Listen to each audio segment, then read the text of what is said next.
Yeah, I was discussing that with my wife the other day because the relationship, I'm convinced that the relationship is the number one moving factor in Mm. coaching. However, I'm very facilitative. I have a particular coaching style. There's Yeah. actually been some research by Anthony Grant, who passed away earlier this year. He founded the first coaching psychology unit at the University of Sydney. And he's done some research in 2014 with his students, where he found evidence that the relationship was not the most important factor here. What was more important was the process and the strategy to reach the goal, which was very interesting. And I think there's a lot of questions and very critical about that, around how the research is set up and who the research was with. These were his Mm-hmm. students, so obviously there's something around the process that they've used. Coaching is very difficult to define. A Hoover hoovers up your dirt.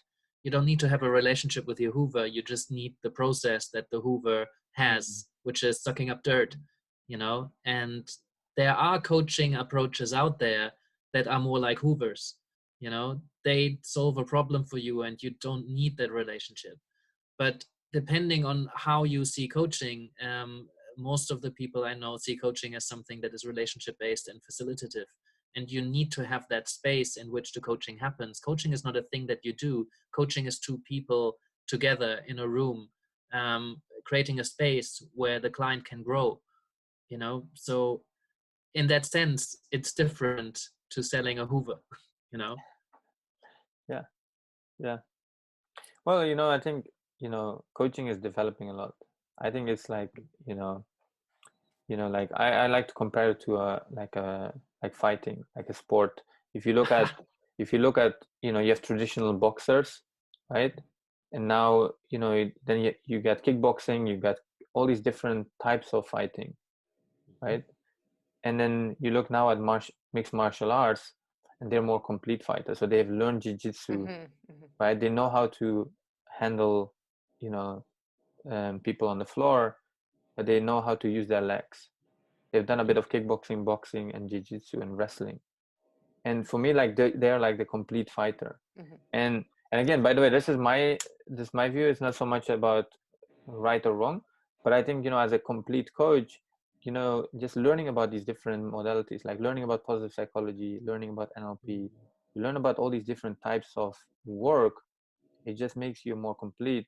And then you bring your style to the table.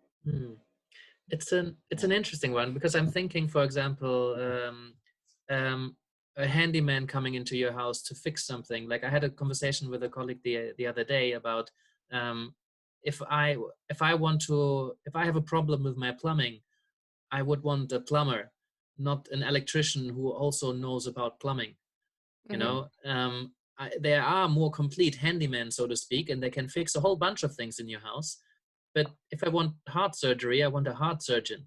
And I think, bring it back to kind of to Corona times, I think it's really important to figure out, what does my client need right now, and do I have the right tool to help them? Because if you're coming into like a UFC fight, and you are a complete kind of fighter, but that person just never goes to the floor, then all of those skills will be irrelevant. And perhaps it would have been much better to train one thing in depth, but that really depends on what our clients need, right? Yeah. By the way, like the example is I think it's beautiful, because a UFC fighter, when he gets in a ring with an actual boxer in a boxing match, he will lose, right? Because the boxer is specialized in one thing. Yeah, and I think it's and I Conor think that's McGregor. No, was it Conor McGregor? McGregor? No, what is his name? Conor McGregor. Yeah, he lost against the boxer because, like, he got a bit too cocky, I guess. Yeah, but I think that's so important. I think as coaches, it's great to learn about all these different things, but we wanna go deep in one thing. And I personally, like, what I choose to do, like I choose one thing for 3 months and sometimes for 6 months. The thing that I'm very fascinated about right now is positive psychology, right? And it's just reading more about that. And I know that if I just read a few books, I just kind of scratch the surface. But if I take out 6 months, I can put things into practice, review it, and go deeper. And I think probably 6 months is probably not enough, right? Mhm. But it's just having that idea, like to go a bit deeper, you become a bit more valuable. You become good at a few things rather than Mhm. just being like a jack of all trades. Yeah, I mean, if you are a life coach and you don't target yourself, because that's also another conversation, we jump around all these different questions that are all Yeah. relevant. I like it. Like, you can train to be a GP, and you can train to be a life coach and kind of learn everything a little bit and like help somebody find their own answers. Perhaps you have some value to offer in a lot of different areas, and you have quite good general knowledge in psychology and motivation and performance, and you can help a broad band of different people. Some coaches, they choose to do the equivalent of learning how to be a heart surgeon. You still need some general knowledge for that, but then you really focus in on helping Mhm. somebody make career decisions, in a particular sector of industry, for example. Or you are a time management coach for a specific demographic. And Mhm.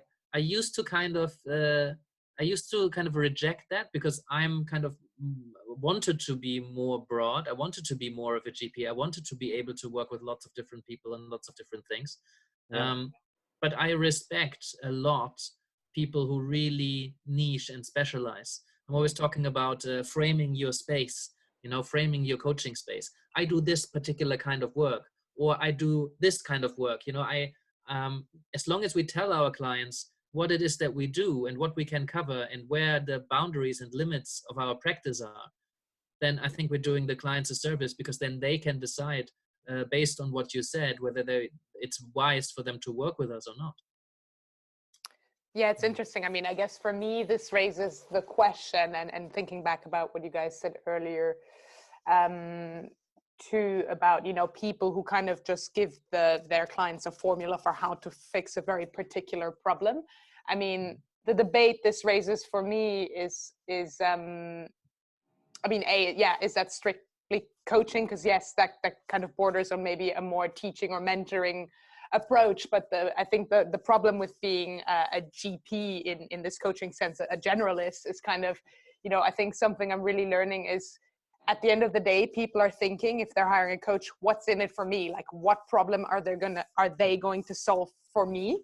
And the more specific you can be as a coach about that, and hence perhaps the benefit to being an expert, even though I'm not saying therefore you should have a set program and formula of how you churn people kind of through, their problem, because each person is unique, and you still want to, or at least I would still want to maintain the collaborative aspect. But I definitely see the benefit now of niching, or being able to tell your clients specifically the problem you're going to solve for them, because without that, I'm finding that something I'm trying to do is reach out to people with coaching and say, like, hey guys, coaching's great because you can work on anything, it can help you with anything, and personal development. But at the end of the day, people are only going to put their money where they understand what they're going to get, and that is, what problem are you going to solve for them, and how are you going to do that? So but it can help you with anything, though, because rarely does a heart surgeon reach out to you directly, or to those people with heart problems. Usually people go through a GP. So if you're the kind of GP life coach equivalent, you can be a first point of contact. And if somebody comes to you, maybe there's something with your heart, and maybe just taking the pills that they can prescribe, or working with the exercise regime, or getting into meditation, maybe that's going to solve your problems. But maybe you do need a specialist, and a good professional ethical life coach, they will recognize when there's something there. For example, if they identify a trauma that lies way back, that the life coach feels, I think I would need specialized trauma training in order to competently work with that. I don't think I have the skills to help that person. I think they need the heart surgeon equivalent. Then they will refer. That person wants to specifically learn how to meditate. Maybe they don't need coaching on this. Maybe they need to do some meditation training. And you and your client, you make these decisions together, obviously. But I think a life coach, a generous life coach, so to speak, could be a first point of contact to get people the help that they need. So in that sense, they can help you with anything. It just might not be them who you end up working with. Yeah, that's interesting. No, I like that, Yannick, and I agree. I suppose, and I think, you know, in that sense, it's kind of a niche in its own right, working with clients who perhaps are quite open to what it is actually that needs to happen. They're unsure. They just know that they need to change direction, but they're not sure where to. But I suppose in terms of actually, or at least, you know, this is the difficulty I'm having, so that's all I can share, is like, in terms of explaining to people what you're going to offer them through coaching when it's so general, other than the kind of the potential of personal development, which I'm finding people aren't responding that enthusiastically to. I'm finding the generalist approach quite a difficult one to put out there. I mean, I'd love to hear if you have any suggestions on that note. I'm waiting for Sivash to jump in, because I'm sure he has lots to say about this. Yeah. Well, I think it's an interesting discussion, and I think one of the things that, you know, has been very useful for me to learn is that people don't actually buy coaching. People, you know, like, I think Nikki said it already, is the question people ask is like, can this person help me? Right? So even though, like, for example, to give you an example, I do a bit of both. So I have bespoke coaching packages where it's one-on-one and work with high achievers on different things, and I have very fixed programs. Well, I say fixed, but they're programs. For example, we have a 3-month program and a 12-month program. But here's the thing, even when I sell my 12-month program, and I become much more effective at selling it when I stopped selling the program. Right? I'll give you an example. So before, it was like, hey, you know, I would speak to someone, I'm like, yes, I can help this person with their problems. And I would say, hey, these are the modules we're gonna take you through, and in module 3 we're gonna, you know, help you with that problem. Module 6 we're gonna help you with that problem. And people are still a bit disconnected. Now I don't talk much about the problem, and I said, I can help you with your problems, and this is how I'm going to do it, right? And I think that's really crucial. And the same, and I see the same even with bespoke one-on-one packages, and it's even easier because it's all about them, right? Selling coaching becomes so much easier when you stop selling coaching, when you just focus on helping the person, right? Which brings us back to the current corona epidemic and responding to what people's challenges and wants and needs are. You know, either there's a problem they need to fix, or there is a goal that they have, you know, something they'd like to achieve. Right now, there's probably a lot more pain around that needs fixing, rather than people wanting to develop themselves. And I guess it'll be valuable to respond to what's out there right now. Yeah, and I think what will be the creative part for us is, how can we go from a nice to have to a need to have, right? Without, you know, like, for me, it's really about coming from a place of integrity. Like, I don't want to sell someone something they don't need just for the sake of growing a business, right? When you say don't need, you mean as in a nice to have rather than a yeah. So one of the things that, one of the feedback, well, not of feedback so much, but some of our clients said, hey, you know, so one of my clients was just in a process of enrolling someone for 25K, and the person was just about to pay up front, and then the corona hit, right? Everything happened, and she basically said, hey, well, let's delay this. We can talk about this in 3 months, 6 months, because right now it's more a nice thing to have, right? But it's not, it's not priority anymore. And I think it's just really recognizing, well, you know, is what I'm offering something nice? Like, if, you know, if I'm just hiring a coach just because I want to improve my performance, right? I want to just, you know, take my relationship from a 7 to a 9. And those things, you know, often get delayed now. If you're a coach that just maybe, and again, I'm, you know, from my personal experiences, just to recognize, well, what do my clients need right now? What do my potential clients need right now? So much, what's their long-term goal? I just want to, how can I help them in the next 3 months? Because we don't even know what's happening in the next 60 days, right? There's so much uncertainty right now. So it's just really slowing down to that. It's like, hey, then I'm more need to have, because I'm helping them go through this. But again, that's obviously, if that's not someone's style, they don't need to change completely.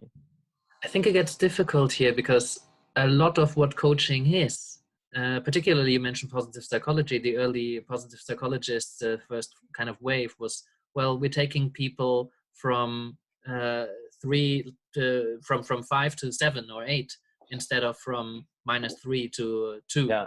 You know, so I think a lot of coaches are actually operating in that space where they improve performance, where they help people who are already resourceful and whole and okay in order to be better. So learning insights, growing as a person, a lot of that is coaching. That's how coaching often is defined.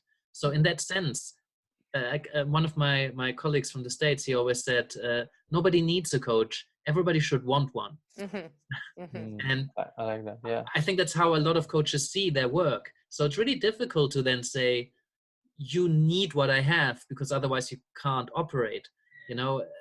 And then I see a lot of coaches out there, and I think that's what kind of J.K. Rowling alluded to, is like, well, how can I make something that is nice to have, but not an essential, and make people feel like they wouldn't survive without that, you know? And that's where a lot of the unethical practice happens, I think. Because what if it is? I think it's a matter of how we use language as well, right? Because I don't think, I would personally not, you know, tell anyone like you won't survive without coach, because I think that's probably BS, right? That's probably BS. That I think maybe a therapist or like that can save someone from breaking down the marriage or anything. But I think with coaching, in terms of seeing how we can make it a more a priority, is by understanding what someone really wants, right? Because look, right now I might just think, you know what, I'm happy, you know, I'm happy if I just, you know, make a few thousand a month and survive this crisis, right? But I might have a conversation with a coach that helps me see that, hey, there's a whole different possibility here. Yes, you have a choice. You can just, you know, survive and just go through it, and that's totally okay. Or if you want, we can work on this right here. And that can, by the way, that can be the same thing. It doesn't need to be just in business. I think the same thing is possible in relationships. It's just by saying, well, how can you be actually more present with your partner? How can you just make the most out of the situation? And in the longer term, I think that's essential. You know, I think we need those kind of skills, and we need those kind of self-reflective awareness and opening up those possibilities. But it's not an essential need that is going to aid to our survival necessarily. You know, just right now in these kind of times, a lot of things seem to be a lot more essential. You know, making business decisions, or how to navigate your relationship, or learning to be more assertive with a partner, for example, a business partner or a romantic partner. You know, these nice to have skills become essential survival tools. Yeah, and I mean, another way of looking at it is, you know, every single person in the world can benefit from having a coach. I think pretty much. I can't think of anyone who definitely wouldn't benefit from having a coach. But yes, I hear you that it kind of sits a bit like almost higher on that Maslow's hierarchy, right? Like on the self-actualization kind of spectrum, because it is, it's a bit like a massage or something. It's not a necessity. It is to some extent a luxury, but it's one, I think, that's, you know, very valuable and very, can be very easily validated, because just the benefits from it will kind of, you know, permeate all parts of life. So it's, so I think, you know, it's invaluable. Well, I like the massage metaphor, because I'm thinking, if you get massages regularly and you take care of your body, which is kind of not necessarily an essential, but as soon as your body is in a situation where it's under stress and it needs to perform, having had those massages regularly might just be the thing that helps you to survive, because your body functions really well and it's in a really good state. You know, if you haven't had taken care of your body, which was perceived as a nice to have, but there's no pain, so it's not an essential need right now. It's not that there's something wrong with my body, but the one that literally right now during Corona, the ones who have lived healthier have a much higher chance of survival, you know, because they're in a better state. Maybe they haven't been smoking for 20 years, you know, maybe they have been eating really well and doing lots of exercise. And those are the people that are much more likely to get through with it without massive symptoms or lots of suffering or potentially even death. I think something that was really interesting is that you mentioned, you know, positive psychology, we help people just move forward, right? From 6 to 7. Well, it's one of the early tenets. Yeah. And I think that's one of the, I don't remember the exact quote, but it's either we're moving forward or we're going backwards. That's something that Maslow said, right? But I think what's really important, well, what's something that just came to me is that even people that normally were 7 or 8, and they could maybe just operate at that level, now with everything happening, everything that's coming to them, they're going backwards. You know, and I think as coaches, even if we don't help people move forward, we can help them kind of stay where they are, right? Because so much is happening. And I think for me personally, where I'm thinking like, hey, I need a coach, is because I'm almost just like tunnel vision, and I feel like a coach can help me, you know, see the big picture again, right? Because we don't see our own blind spots.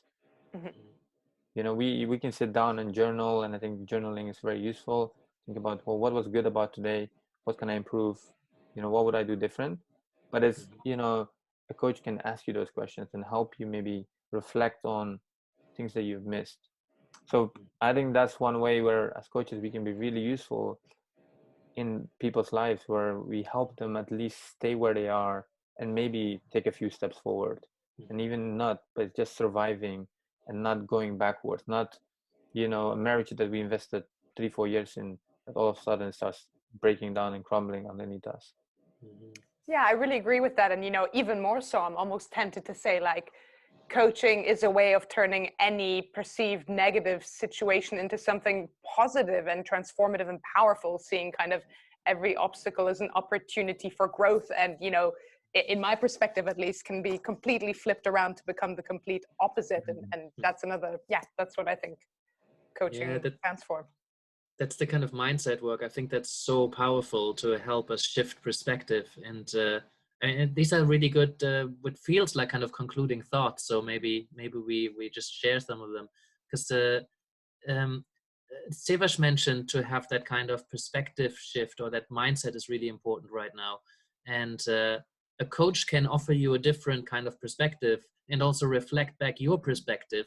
You know, coaching is that space where two perspectives or two opinions, two values, two beliefs, two people come together. And I want to say clash, but it's not a violent clash, but it's a getting together and an interacting, you know, and I think this is the magic that coaching provides.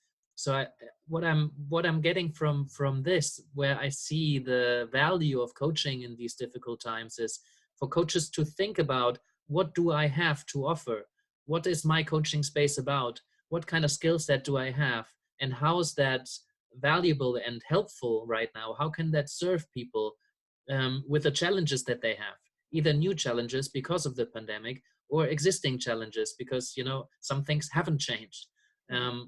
So when we think as practitioners, as coaches, as human beings about what do I have that people need right now, and perhaps what do I have that people might not see as an essential need, but I know it would help them, we can offer it, you know. And even if it's just a nice experience of having somebody be really interested in you in times where everybody's dealing with their own shit, you know, if you just have that 1 hour every 2 weeks or so, that's just you time, you know, and you're not doing much work per se. I put that in quotation marks for those who are listening. Like, if you're not actually working on performance or very smart goals, if it's just you time for an hour every 2 weeks, and you kind of start with a short meditation, and then you think about how I can take care of myself and my well-being, that's a really valuable space to have in times like these. So if you're that kind of coach, you know, I think people deserve to have that space offered to them, you know. And if you're a completely different kind of coach, think about who deserves this kind of space right now, and then have those conversations. Yeah. I mean, I think, you know, right now in the circumstances of the lockdown, I'm trying to think of what kind of ways do we have available to us to invest in ourselves.